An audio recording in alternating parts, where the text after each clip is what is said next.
নমস্কার বন্ধুরা, আশা করি সবাই খুব ভালো আছো। আমিও খুব ভালো আছি।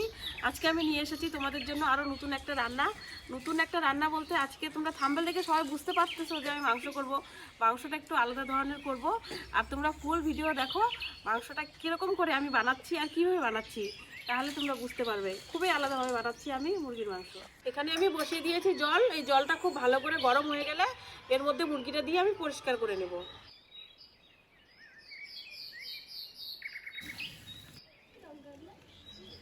আমি মুরগিটা সিদ্ধ বসিয়ে দিয়েছি, মুরগিটা সিদ্ধ হয়ে গেছে। মুরগিটা এবার নামিয়ে দিব।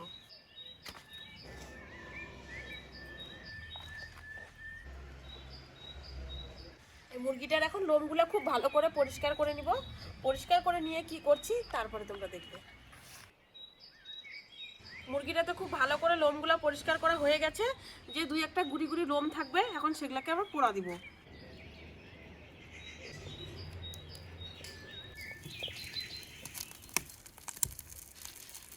লোমগুলো পোড়া তো হয়ে গেছে, মাংসটা হালকা হালকা পোড়া হয়ে গেছে। এখন মাংসটাকে খুব ভালো করে কাইটে নিব। এখন মাংসটা আমাদের যেরকম পিস লাগবে সেরকম অনুযায়ী মাংসটাকে কাইটে নিব।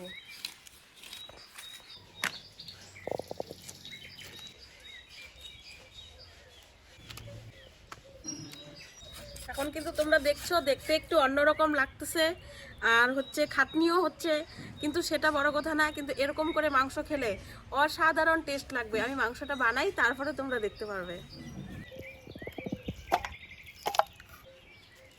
আমার মাংস কাটা তো হয়ে গেছে, তোমরা দেখতেই পাচ্ছ। আর মাংসের পিস কিন্তু আমি বড় বড় করে নিয়েছি। মাংসের পিস ছোট ছোট করিনি, এই কারণে ভালো লাগবে না, এই জন্য বড় বড় পিস করে নিয়েছি। আর মাংসটা দেখো, দেখতে কত সুন্দর লাগতেছে। তাহলে রান্না করে খেতে কেমন টেস্ট হবে। এবার আমি রান্না বসিয়ে দিব। সবার প্রথমে মাংসটা আমি ভালো করে ধুয়ে নিয়ে আসবো।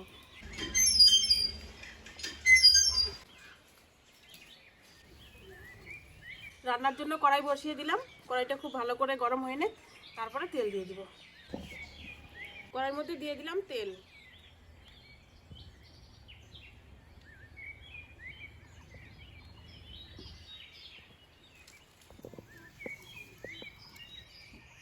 তেলটা খুব ভালো করে গরম হয়ে গেছে। তেলের মধ্যে দিয়ে দিলাম শুধু পেঁয়াজ।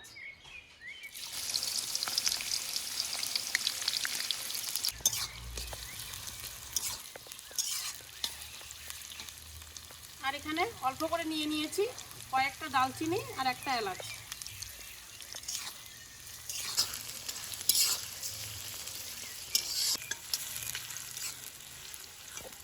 আমি কিন্তু ফোড়ন এখানে কিছু দিলাম না, না দিলাম জিরা, না দিলাম তেজপাতা, কিছু না, শুধু পেঁয়াজ আর একটু দালচিনি, একটা এলাচ।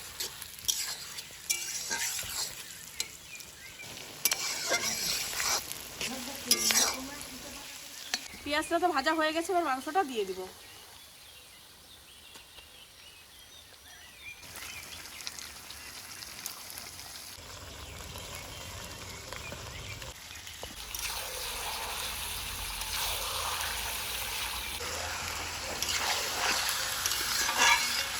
এখানে কয়েক পিস আলু নিয়ে নিয়েছি, আলু কাটাও দিয়ে দিব।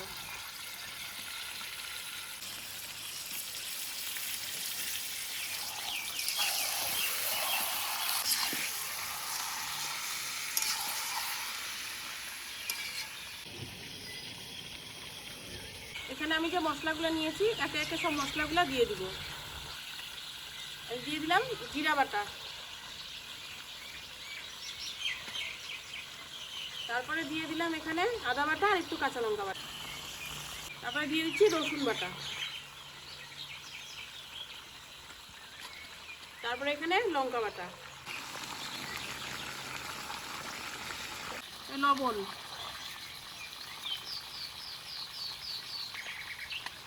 তারপরে দিয়ে দিব পরিমাণ মতো হলুদ।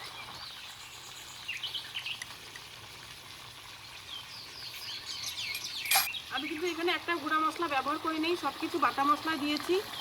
এরকম করে মাংস খেতে গেলে বাটা মশলা দিয়ে খেলে খুবই ভালো লাগে, আর আমি সব কিছু বাটা মশলাই দিয়েছি।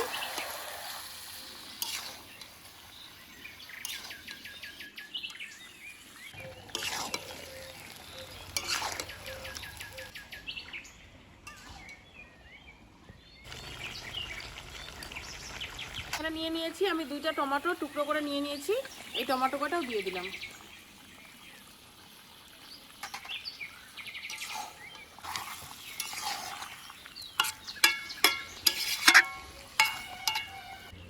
আমি কিছুক্ষণ সময়ের জন্য তরকারিটা একটু ঢাকে রাখবো।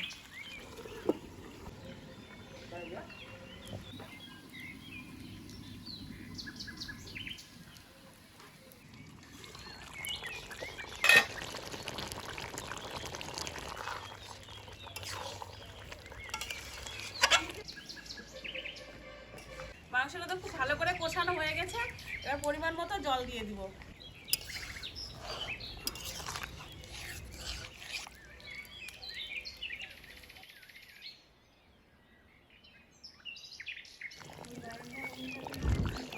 মাংসটা তো হয়ে গেছে, এখন গরম মশলা বাটা দিয়ে নামিয়ে দিব।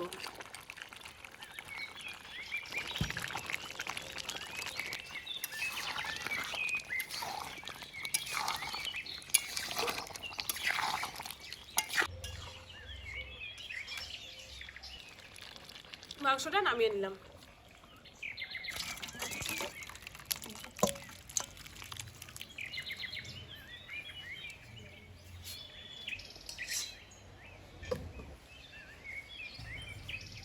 আমার মাংস রান্না হয়ে গেছে।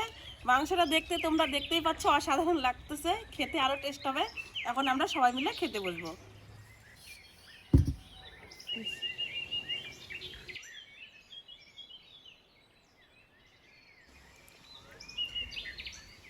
এরকম করে মাংস বানিয়ে খেতে তো আমাদের অসাধারণ লাগতেছে। আর তোমরা দেখতেই পাচ্ছ মাংসটা অনেক অনেক সুন্দর হয়েছে খেতেও। তোমরা অবশ্যই ট্রাই করবে এরকম করে মুরগির মাংস পোড়া করে রান্না করে খেতে। মানুষ যাই বলুক না কেন, অসাধারণ টেস্ট লাগে। তোমরা অবশ্যই বানিয়ে খেয়ে দেখবে।